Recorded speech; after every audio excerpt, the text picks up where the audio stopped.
This Greens Corner School is a perfect example of early 19th century architecture for a one-room schoolhouse.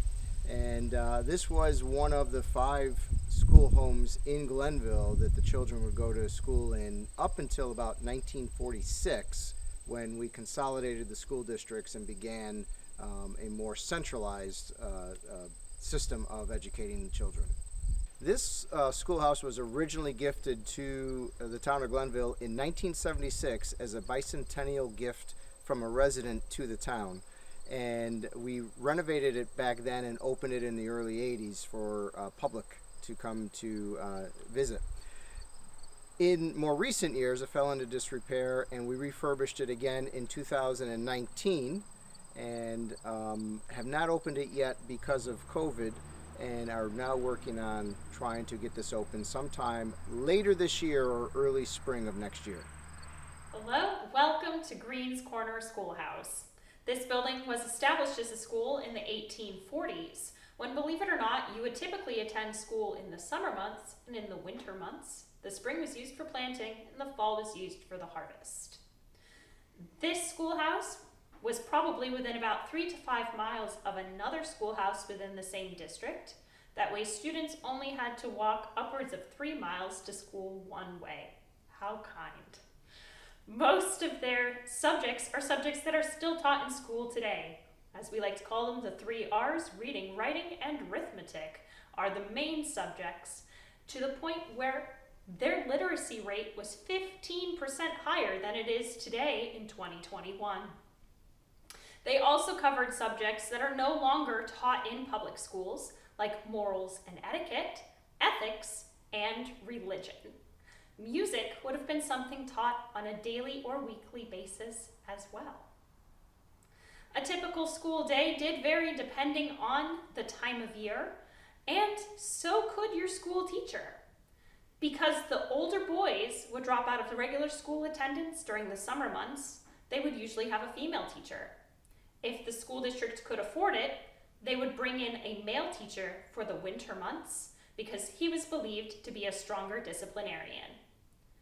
Students were allowed to attend school from age 4 until age 21, though most students did not attend that long. I hope you enjoyed a few short facts about school in the 1840s, and come visit the Greens Corner Schoolhouse.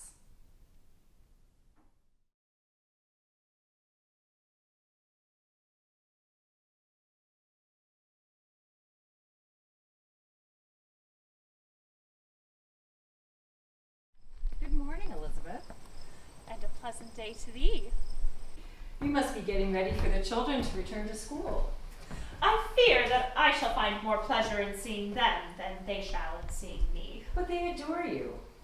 It is vain to waste one's adoration on earthly matters, but thee need not suffer my opinions. Are we late? You are here, and you are most welcome. Good morning. We shall meet tomorrow morning at Van Horn Hall in the hopes of persuading at least one uncertain soul to resist the madness of this war. Good luck.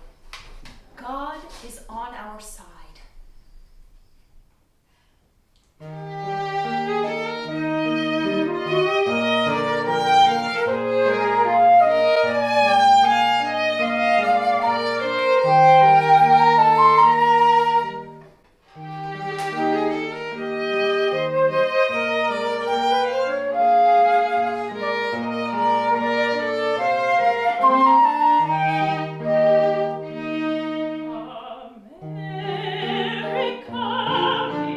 belongs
ready to join us at our vigil tomorrow? I shall be there tomorrow, but not for thy vigil. Nay, I am here to tell thee that I am joining the 13th Artillery Regiment to help save our Union. Dear Daniel, I fear thee has let thine emotions get the better of thy moral sense. Many of our elders feel that this is the correct choice. Otherwise, we aid those who cruelly subjugate our brethren. War is never acceptable. War is already upon us. Once more to the conflict with rekindled zeal, with our flag to the breeze and our hands to the steel. We strike for the right and we ask no delay. We are ready and eager to rush to the fray. Our God in his justice was right on our side. Promises traitors shall soon be defied. With him we are sure of success to proclaim. Uniting this country, our God-given aim. Daniel! Strike for the right, men, strike for the right. Shows up your ranks, men, show them your might. Rebels shall tremble and traitors shall quail. We strike for the right and the right shall prevail. Strike for the right, men, strike for the right. Close up your ranks, men, show them your might. Rebels shall tremble and traitors shall quail. We strike for the right and the right shall prevail. I'm sorry, Elizabeth. I know of several Quakers who've joined the Union Army. It's never an easy decision. Even the youngest boys in my schoolroom play at soldiers and weapons when given the chance. They become inured to this folly at such a young age. I dream of a day. Yes. It is just a dream.